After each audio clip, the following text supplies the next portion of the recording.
இன்றைக்கு இருக்கிற தமிழக சட்டமன்ற தேர்தல்ல 4 முனை போட்டின்றது உறுதியாயிருக்கு. 2 கூட்டணி இவ்வளவு பலம் வாய்ந்த 2 கட்சிகளுக்குள்ள இந்த 2 கட்சிகளும் ஏகப்பட்ட கட்சிகளை உள்ள வச்சு தேர்தலை சந்திக்குது. அப்ப இந்த 2மே மிக பலம் வாய்ந்த கூட்டணிகளா இருக்குதா, கட்சிகளா இருக்குதான்னு பார்த்தோம்னா, அந்த கூட்டணி தான் அதற்கு இருக்கக்கூடிய பலவீனமாவும் இருக்கு. காங்கிரஸ் கட்சிகளுக்கு தமிழ்நாடு அது எப்போதுமே எந்த கருத்தையும் மக்கள் சார்ந்த பிரச்சனைகளுக்கு காங்கிரஸ் கட்சி எந்த கருத்து சொல்ல போறதில்லை. அதுவும் தமிழக காங்கிரஸ் சுத்த மோசம்.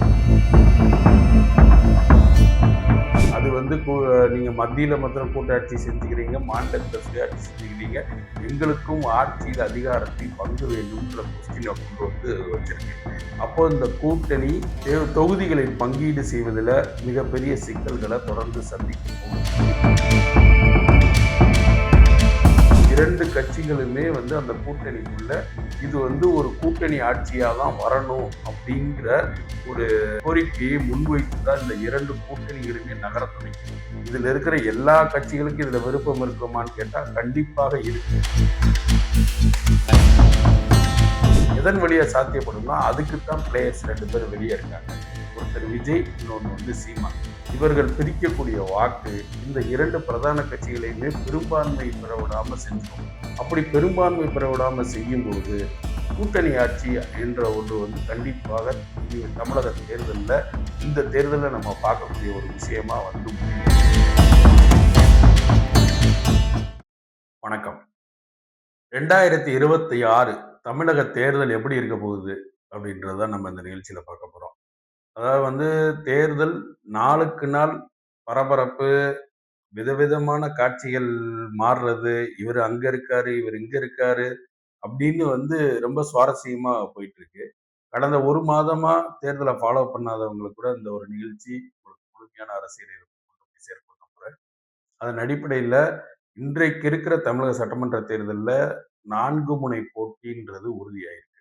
4 முனை போட்டின்றது இப்ப இருக்கிற நிலவரம்.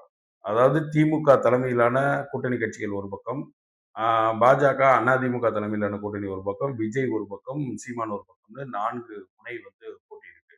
இப்ப இந்த 4 முனையில என்னென்ன சிக்கல் இருக்கு அப்படிங்கிறது தான் நம்ம இந்த நிகழ்ச்சியில அலச போறோம்.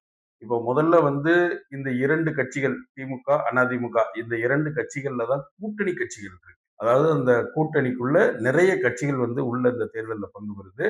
அதே நேரம் தாவேகாவும் நாம் தமிழரும் தனியா நிக்குது. அவங்களோட எந்த கட்சியும் கூட்டணி இல்லை.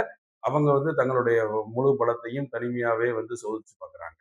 இந்த கூட்டணியில் இருக்கக்கூடிய கட்சிகளுக்கு திமுக கூட்டணியும் சரி, அதிமுக கூட்டணியும் சரி, கடந்த ஒரு மாதத்திற்கு முன்பு தேர்தல் நிலவரத்தின்படி திமுக கூட்டணி அமோக வெற்றி பெறும்ன்றதுதான் தேர்தல் வியூகமா இருந்தது.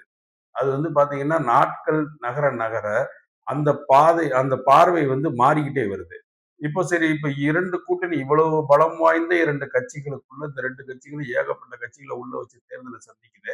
அப்ப இந்த 2மே மிக பலம் வாய்ந்த கூட்டணிகளா இருக்குதா, கட்சிகளா இருக்குதான்னு பார்த்தோம்னா, அந்த கூட்டணி தான் அதற்கு இருக்கக்கூடிய பலவீனமாவும் இருக்குது. இப்ப முதல்ல நம்ம திமுக கூட்டணி எடுத்துக்கிட்டோம்னா, திமுக கூட்டணி கடந்த பல ஆண்டுகளாக பல்வேறு தேர்தல்களை ஒரே குடையின் கீழே வந்து அதுக்குள்ள இருக்கிற கூட்டணி கட்சிகள் தேர்தலை சந்திச்சு தொடர்ந்து வெற்றிகளை சந்திச்சுட்டு வருது.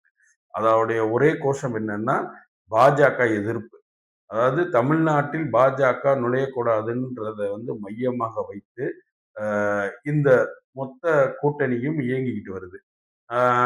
அதுல விசிக இருக்குது, காங்கிரஸ் இருக்குது, கம்யூனிஸ்ட் கட்சிகள் இருக்குது, போன்ற பல கட்சிகள் வந்து வேற வேற அஜெண்டாவோட இந்த ஆட்சியிலேயே அவர்களுக்கு பல்வேறு மனக்குமுறல்கள், அதாவது வந்து தொழிலாளர் நல பிரச்சனையில காங்கிரஸுக்கு வந்து வேற வேற நிலை, கம்யூனிஸ்ட் கட்சிகளுக்கு வேற வேற நிலைப்பாடு இருந்தாலும் சரி, அதே நேரத்துல வந்து தலித் பிரச்சனைகள்ல விசிகாவுக்கு பல்வேறு நிலைப்பாடுகள் இருந்தாலும் சரி, காங்கிரஸ் கட்சிகளுக்கு தமிழ்நாட்டு அது எப்போதுமே எந்த கருத்தையும் மக்கள் சார்ந்த பிரச்சனைகளுக்கு காங்கிரஸ் கட்சி எந்த கருத்தும் சொல்ல போறது இல்லை.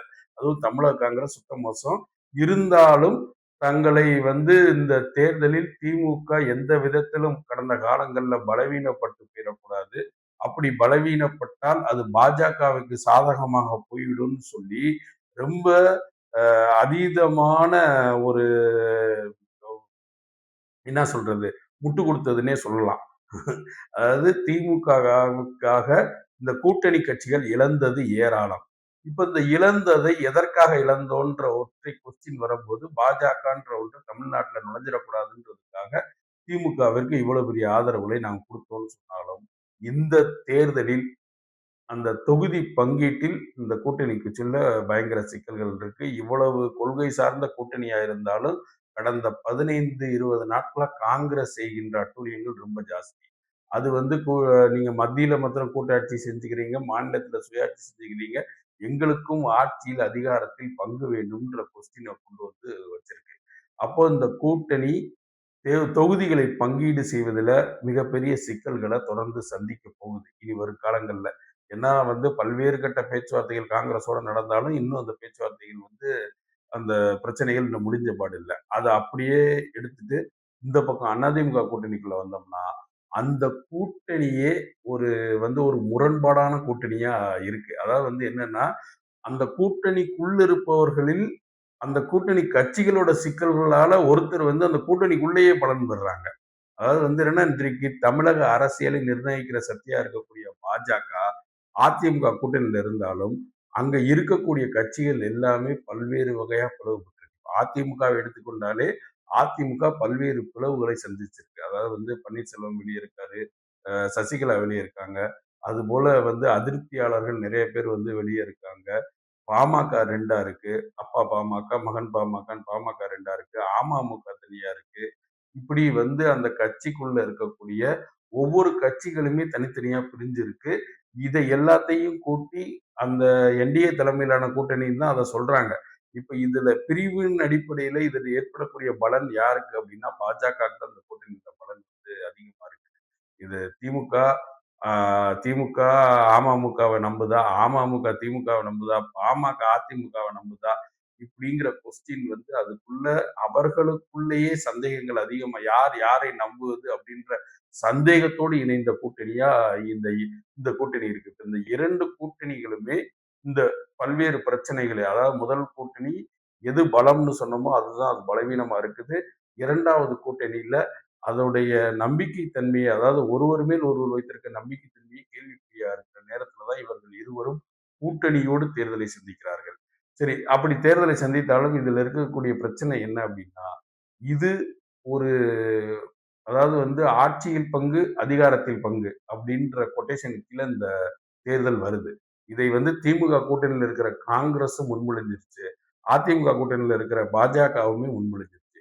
2 கட்சிகளுமே அந்த கூட்டணிக்குள்ள இது ஒரு கூட்டணி ஆட்சியா தான் வரணும் அப்படிங்கிற ஒரு கோரிக்கையை முன்வைத்து தான் இந்த 2 கூட்டணிகளுமே நகரத் தொடங்கியிருக்கு.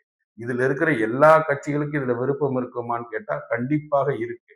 அப்போ இந்த விசிகாக்கும் அந்த கூட்டணி ஆட்சியில பங்கு பெறணுன்ற விருப்பம் இருக்கும். கம்யூனிஸ்ட் கட்சிகளுக்கு இருக்கும். இதே மாதிரி அதிமுகல அமமுகவுக்கு இருக்கும். எல்லா ஜான் பாண்டியன் முதற்கொண்டு கூட்டணி ஆட்சி வந்தால் நன்றாக இருக்கும். எங்களுக்கு ஆட்சியில பங்கு கொடுத்தா நல்லா இருக்கும்னு நேத்தே சொல்றாரு. அப்போ இது எங்க சாத்தியப்படும்? இது இந்த கூட்டணி ஆட்சின்ற முறை எங்க போயி எதன் வழியா சாத்தியப்படும்னா, அதுக்குத்தான் பிளேயர்ஸ் 2 பேர் வெளிய இருக்காங்க. ஒருத்தர் விஜய், இன்னொன்னு சீமான். இவர்கள் பிரிக்கக்கூடிய வாக்கு இந்த 2 பிரதான கட்சிகளையுமே பெரும்பான்மை பெற விடாம செஞ்சிரும். அப்படி பெரும்பான்மை பெற விடாம செய்யும்போது, கண்டிப்பாக கூட்டணி தொங்கு சட்டசபை உருவானால், கூட்டணி ஆட்சி என்ற ஒன்று கண்டிப்பாக இனி தமிழக தேர்தல்ல இந்த தேர்தல்ல நம்ம பார்க்கக்கூடிய ஒரு விஷயமா முடியும். கூட்டணி ஆட்சின்றதை எந்த கட்சிகளும் இதுவரைக்கும் நிராகரிக்கல. வேண்டான்னு சொல்லல. திராவிட கட்சிகள் மட்டும் தான் கூட்டணி ஆட்சி தமிழ்நாட்டு மக்களுக்கு பிடிக்காதுன்னு சொல்லுதே தவிர, திராவிட கட்சிகளில் கூட்டணி வைத்திருக்கின்ற எந்த கட்சியும் இதுவரைக்கும் எங்களுக்கு கூட்டணி ஆட்சி வேண்டான்ற கருத்தை சொல்லல. அப்படி இருக்கும்போது, இந்த தேர்தல் அடுத்தடுத்து நடக்கக்கூடிய பல்வேறு நகர்வுகள் எல்லாமே இதை நோக்கித்தான் போகுதா? இல்ல இது சாத்தியப்படுறதுக்கு உண்டான வாய்ப்பு இருக்கான்றத அடுத்தடுத்த அரசியல் நிகழ்வுகளில் நம்ம இத ஃபாலோ பண்ணிட்டே வருவோம். இந்த தொங்குக்கோ, கூட்டணிக்கோ உண்டான வழிமுறைகள் அடுத்தடுத்த தேர்தல் நகர்வுகள்ல நம்ம பார்க்கலாம். நன்றி, வணக்கம்.